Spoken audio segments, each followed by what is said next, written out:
바울의 인생 속에서 하나님을 경험하는 삶, 이것이 정말 그의 삶에, 바울뿐만 아니죠, 모든 믿는 사람들에게 하나님을 만난 증거, 이런 것들을 가지고 산다는 것, 하나님이 나와 함께 하시고 내 인생 속에 축복하시고 하나님과 더불어 동행하고 하나님이 나와 함께 하시는 그 증거가 내 내면에서 흐르고 내 삶의 현장 속에 나타난다면 신앙자는 그것 때문에 힘을 얻고 신앙자는 그것 때문에 달려나갑니다.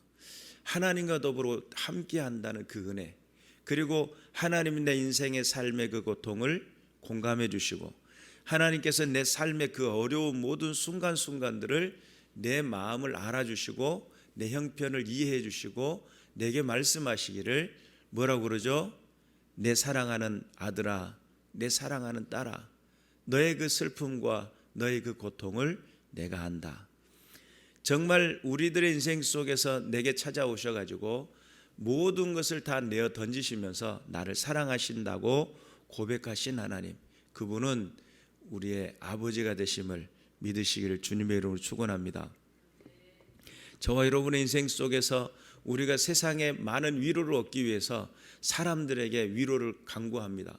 나에게 위로해달라고, 내 삶의 현장 속에서 나의 어려움을 들어달라고, 그래서 내가 힘들고 어려운 것들을 사람들에게 막 쏟아내 놔요. 그런데 사실은 사람들도 답답하죠. 사람들에게 쏟아내놓는다고 해서 그것이 해결되는 문제가 아니기 때문이죠. 그래서 하나님 앞에 우리가 믿음을 가지고 도전해 나가고 하나님께 나아가는 자는 반드시 그가 계신 것을 믿어야 될 줄로 믿습니다. 오늘 우리가 함께 읽었던 이 본문의 내면에는 바울의 인생 속에 분명 바울은 영안이 열렸던 사람이고 삼층천을 보았던 사람이다라고 하는 그런 개념을 이해할 수 있는 부분이 단순히 삼층천이라고 하는 영원한 하나님 나라만 본 것이 아니라 하나님의 그 임재하셨던 그 생명력이 모든 만물과 피조물 가운데 거하고 있었다는 것을 바울은 느꼈던 것 같아요. 그걸 체험했던 것 같아요. 왜냐하면 오늘 이 본문의 말씀이 체험한 사람이 기록할 수 있는 이야기이기 때문이라고 생각을 합니다. 그래서 바울의 인생 속에서 당신이 보고 깨달았던 그 놀라운, 그래서 과거의 성인들 중에 자연과 함께 이렇게 대화를 하고 새와 더불어 이야기했던 그런 수도사도 있죠. 그래서 그런 사람들의 삶 현장 속에 그들은 무엇 때문에 새랑 이야기하고 싶어서 그런 개념이 아니라 하나님이 지으신 이 모든 만물과 피조물 가운데 소통이라고 하는 그 생명의 동질성이라고 하는 하나님의 그 피조물의 창조물의 동질성이라고 하는 것들이 하나님의 속성이 들어있는 거예요.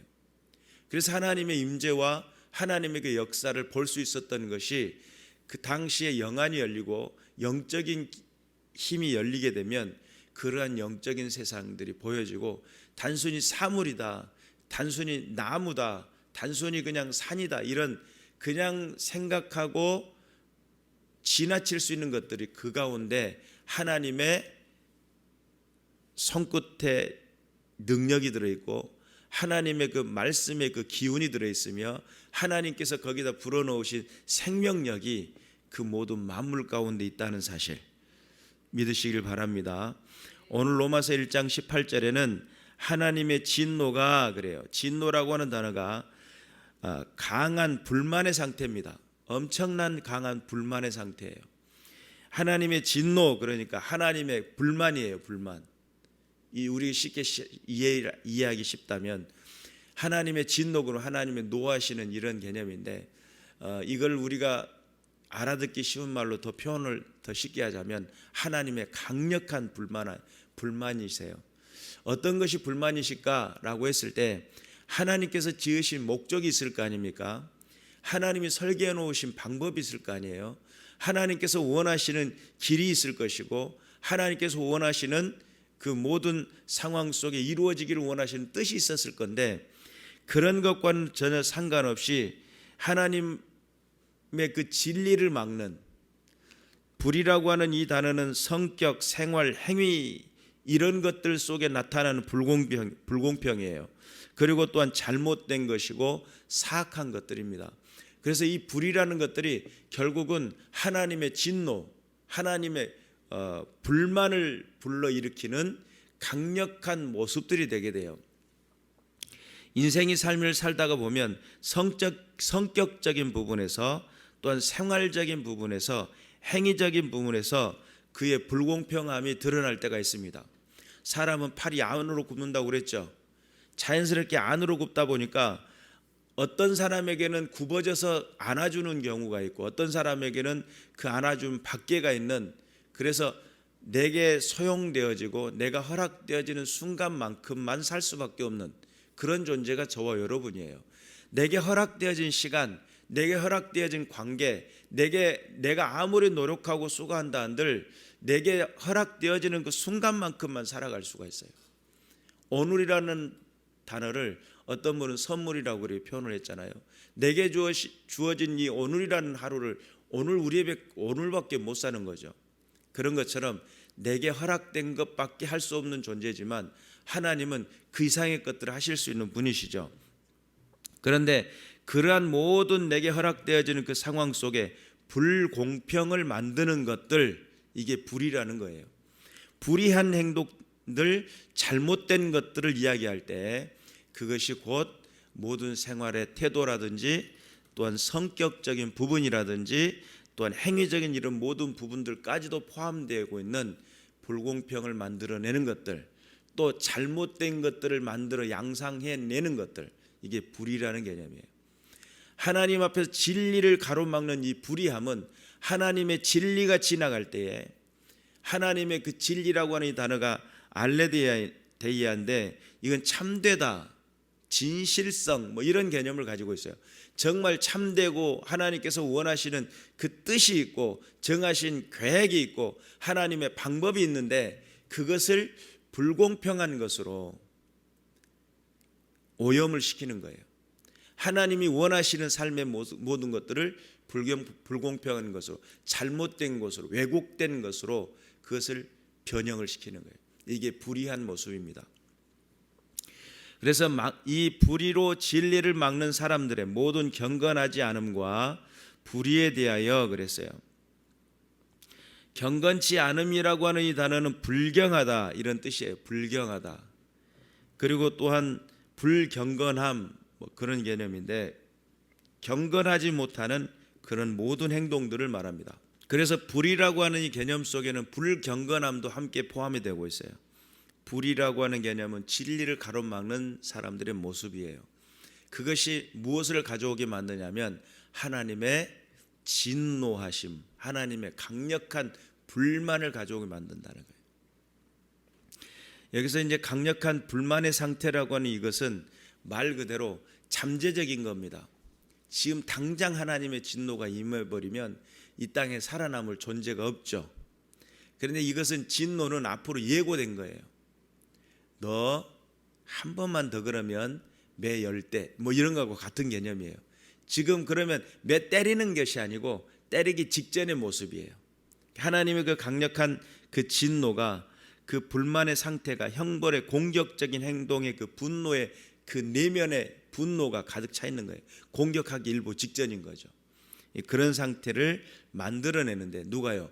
불의한 사람들이, 진리를 가로막고 불경건을 나타내는 불의한 사람들이 그런 상태들을 하고 있어요. 그러면 이 불의한 사람들이 인생을 살면서 하나님을 두려워하는 마음에 그렇게 행동을 할까요?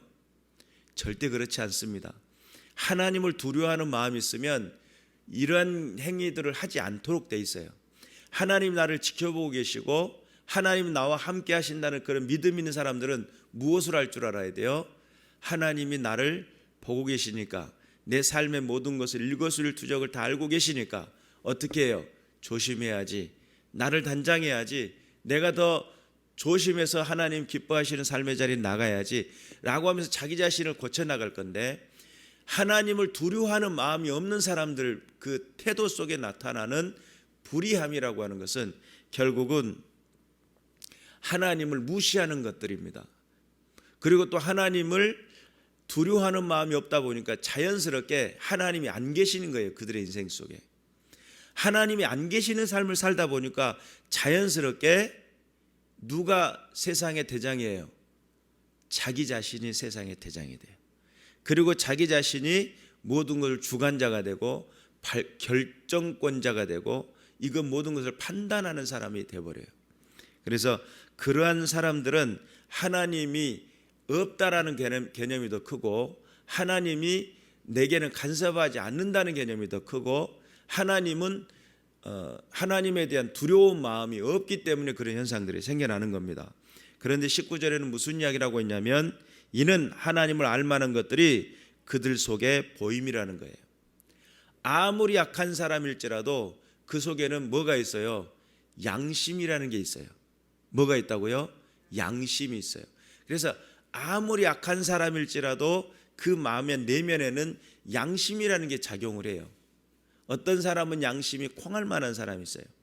어떤 사람은 양심이 수박만한 사람이 있어요.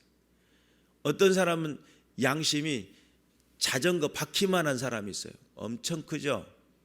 더 커야 될란가? 그런데 여기에서 양심의 그 크기에 따라서 어떤 작용을 하게 되냐면 양심이 큰 사람일수록 조그마한 사소한 어떤 문제를 보고 느꼈을 때 뭐를 하냐면 아하, 이렇게 살면 안 되지. 그걸 결정을 내려요.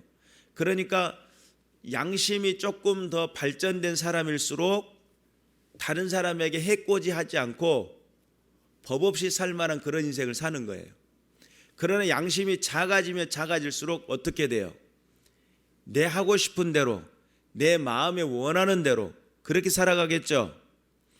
양심의 사이즈에 따라서 이것을 할 것이냐 말 것이냐를 결정하는 데도 영향력이 있어요. 그래 하나님을 알만한 것들이 그들 속에 보임인데 하나님께서 이를 그들에게 보이셨느니라. 그래서 세상이 하나님을 믿고 안 믿고를 떠나 사람이라고 하는 존재는 무엇이 있냐면 내가 바르게 살아야지라고 하는 사람이 있는가 반면에 이거는 뭐 가정 환경에도 영향력이 있긴 있어요. 아예 없는 건 아닌데 뭐 편모 가정에서 자란 아이들이 비행 청소년이 더 많고 뭐 이런 경우들이 있긴 있어요. 비율적 확률적으로는 더 많은 거죠. 왜냐하면 사랑을 받아야 되는데 못 받으니까 그걸 원망과 불만으로 표출하다 보니까 그런 현상들이 생겨날 수 있어요. 그러면 고아일 때는 더 어렵겠네요? 아니에요. 고아원에서 탈출해 가지고 껌파리 소년 하면서도 바르게 성장해 가지고 자기의 길을 바르게 가는 사람이 있어요. 어떤 사람은 좋은 환경에 태어났는데도 잘못된 길을 선택하고 더 폐악한 짓거리를 하는 사람으로 전락하는 사람이 있어요. 그러니까 내가 어떤 환경에 의해서 조성이 되는 건 맞습니다. 근본적으로 어떤 것을 선택할 것이냐라고 하는 그 부분에 있어서 양심이 작은 사람이 있고 양심이 큰 사람이 있다는 거예요. 과거에 청량리 털보 아저씨라고 하는 엄청나게 싸움꾼으로 정가 15만 되는 뭐 이런 분이 있었어요. 중학교 때부터 싸움을 너무 잘해가지고 아저씨들과 맞짱을 떠도 이겼던. 그러다 보니까 이게 싸움 실력은 계속 늘게 되거든요. 그리고 이것이 하나의 요령이 돼가지고 날아오는 주먹이 보일 정도가 되니까 얼마나 주먹의 힘도 세고 그러니까 그 주변 일대를 다 평정을 했다는 거예요. 그런데 폭력 전과로 이제 전과가 계속 올라가다 보니까 결국 그분은 어떻게 됐냐면 사랑의 교회에서 기도하는 모습을 딱 찍어서 더 이상 폭력하지 않겠다고 자기 자신의 모든 죄를 털어놓고 회개를 하고 바르게 살아야지 고침을 받더라는 거죠. 그러니까 하나님이라고 하는 그 부분에 하나님이 지어놓으신 그 모든 사람들의 그 심령 안에는 하나님을 알만한 것들이 있어요. 그것이 양심의 작용일 수도 있고 여러 가지 역사이신데 또 다른 측면에서는 생명력입니다. 제가 이제 중학교 2학년 때 성령 체험을 했어요. 기도하다가 성령의 강력한 임재를 경험했습니다. 경험을 하고 성령의 임재를 경험하고 나니까 정말 그건 뭐 어떻게 말로 표현할 수 없는 길들이었는데 제게는 어떤 분들에게는 성령의 역사가 막 엄청 두려움으로 다가왔다는 분들도 있었고 여러 가지 많은 체험의 모습들이 있었는데 저 같은 경우는 성령의 임재가 그렇게 따뜻할 수가 없었고 내 모든 삶을 감싸 안는 것 같은 그런 느낌을 받았어요. 그리고 그 느낌을 받은 후로 제게는 하나의 독특한 현상이 생겨났어요. 몇 개월 정도는 학교를 가는데 도깨비 잔둥이라고 무서운 언덕이 있는데 귀신 난다는 동네, 거기도 나무가 울창해가지고 지나가기도 무섭다라고 하는 그곳인데 거기를 지나가는데도 두려움이 없어요. 그리고 거기에서 이렇게 들려오는 새소리, 이런 소리들이 그렇게 반갑게 느껴지고 즐겁게 느껴지더라고요. 이런 경험은 그때 이제가 처음이었고 나중에 성년이 돼서 결혼한 다음에 어떤 현장에 있을 때 순식간 이야기예요. 한순간에 내 모든 감각적인 부분이 확 열리면서 그 산 중에 있었던 그 생명의 기운이라고 해야 되나, 뭐라고 표현하기가 어려운데 내게 확 다가오는데 이게 공감이라고도 표현할 수도 있고 그 생명의 기운과 공명이라고도 표현할 수도 있고 그것이 한꺼번에 그 창조의 그 피조 세계 가운데 내가 하나의 피조물이 되어져 가지고 하나의 모든 그 생명력 아래 같은 하나의 생명의 공동체 가운데 내가 들어있는 느낌이라고도 할 수 있는 독특한 체험을 했습니다. 그 체험을 통해 가지고 저는 한순간에 뭐라고 할까, 감정적인 폭발이 확 순간 일어나더라고요. 막 눈물이 주르륵 흘러버리고요. 그 공감이라고도 할 수 있고 또 공명이라고도 할 수 있고 뭐 여러 가지 많은 어떤 생명의 기운의 어떤 작용이라도 할 수 있는 그런 어떤 현상 속에 한번 들어간 적이 있었는데 하나님의 모든 만물 가운데 우리가 무시하고 멸시하던 그 모든 생명 안에는 하나님이 지으신 신성의 법칙이 있어요. 하나님이 부여하신 생명의 법칙이 있어요. 하나님의 임재가 거기에 들어있다는 사실을 우리는 체험하고 우리는 깨달아야 될 줄로 믿습니다. 그래서 하나님을 알만한 것이라고 하는 이 단어가 그노스토스라고 하는 단어인데 잘 알려진 친숙한 그런 거예요. 그러니까 하나님의 생명력은 내가 가지고 있는 생명력하고 만물이 가지고 있는 생명력의 그 근본이 어디에 있냐면 하나님으로부터 출발했기 때문입니다.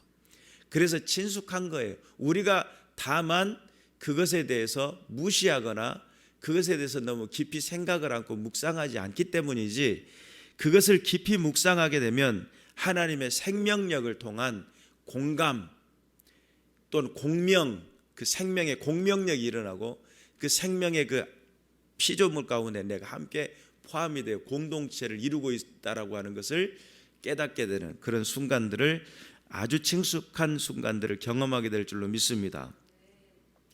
창세기 로마서 1장 20절에 보니까 창세로부터 그의 보이지 아니하는 것들 곧 그의 영원하신 능력과, 여기서 능력은 디나미스예요.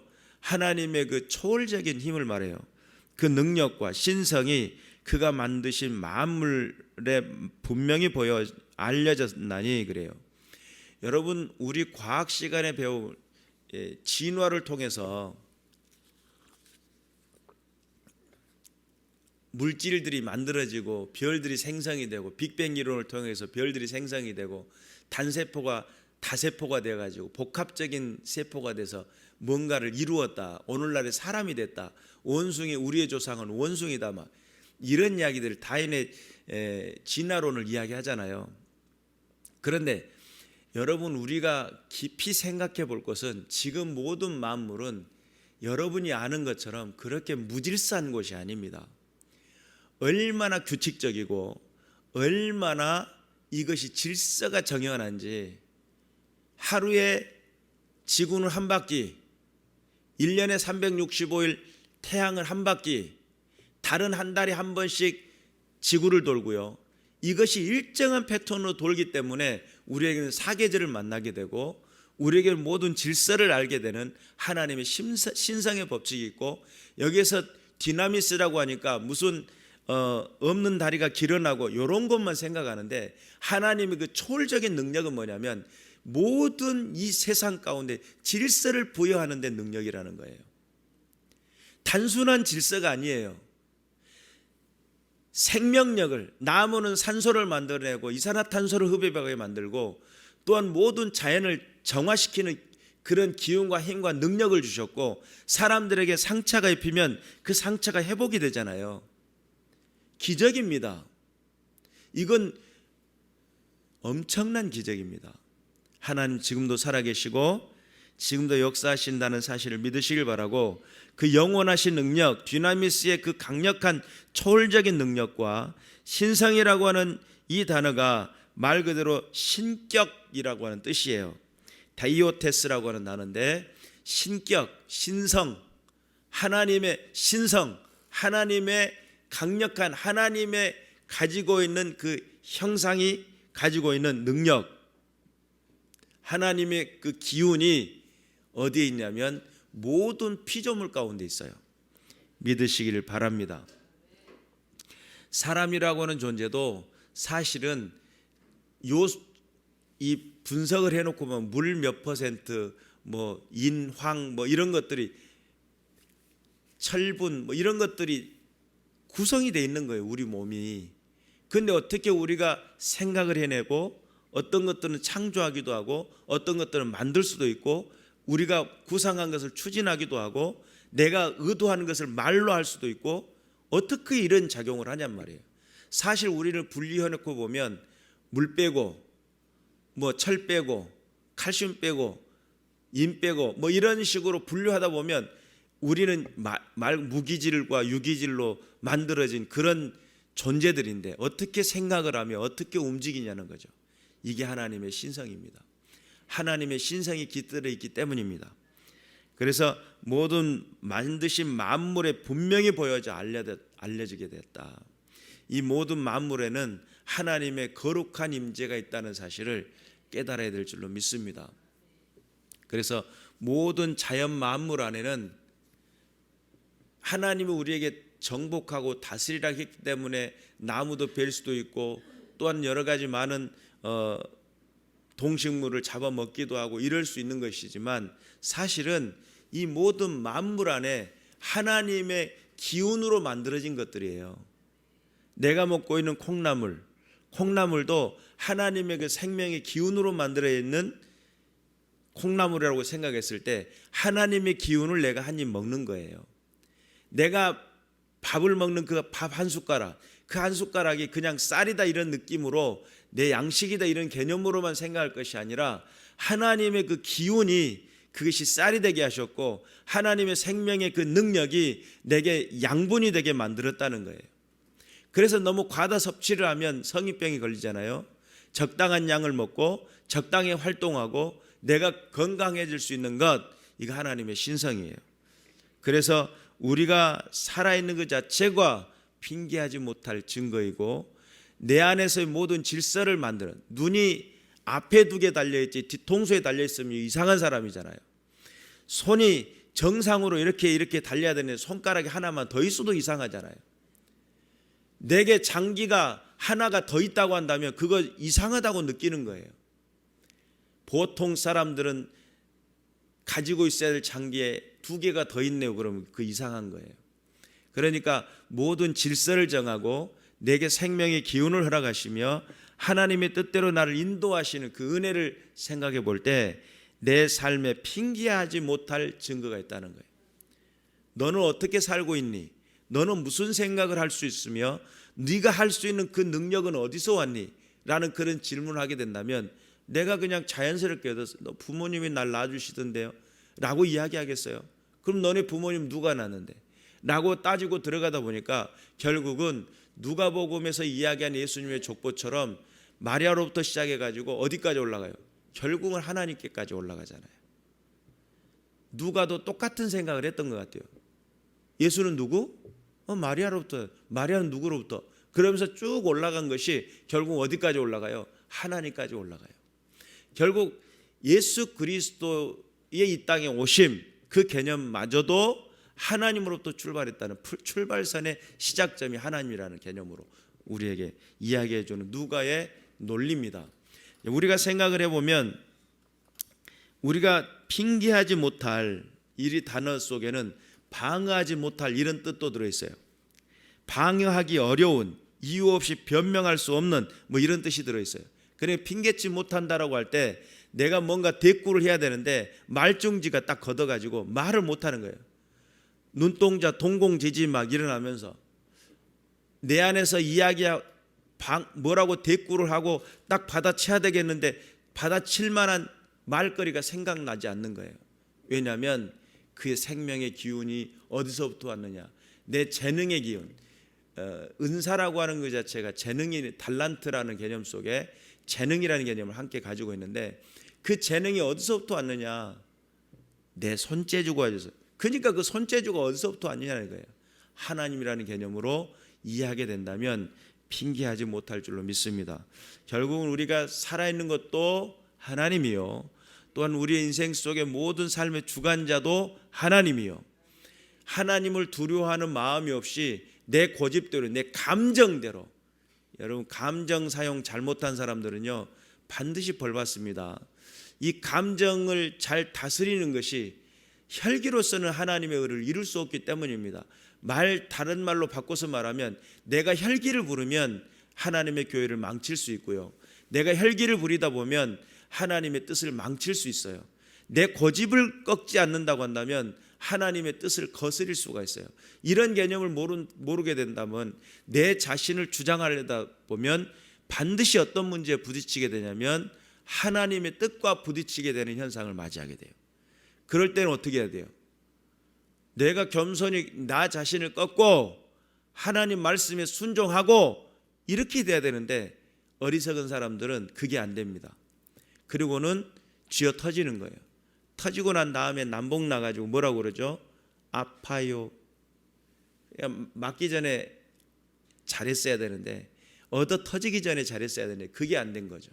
결론적으로 우리가 하나님 앞에 하나님의 인도하심을 따라 영광을 돌려드리는, 우리 주께서 원하시는 그 믿음을 따라 오직 주의 뜻을 드러내는 믿음의 군사들 되시길 바라고, 핑계하지 못할 증거를 분명히 깨닫는 인생 속에서 삶을 살면서 하나님이 나와 함께하고 계심을, 하나님의 그 신성이 내 안에 깃들어 있음을, 주의 성령의 그 은혜가 내 삶을 주관하고 있음을, 이런 것들을 경험하며 산다면 그는 간증하는 삶이 될 것이고, 이런 것들이 풍성한 삶은 그의 삶의 모든 삶의 그 이유가 누구로부터요? 하나님으로부터 되었음을 자랑할 수 있는 그런 믿음의 군사들이 된다는 사실을 믿으시길 바라고, 어두워져 가는 이 세대 속에서 어떤 삶을 살 것이냐, 어떤 은혜를 살 것이냐, 내 삶의 하나님의 신성과 하나님의 생명의 기운과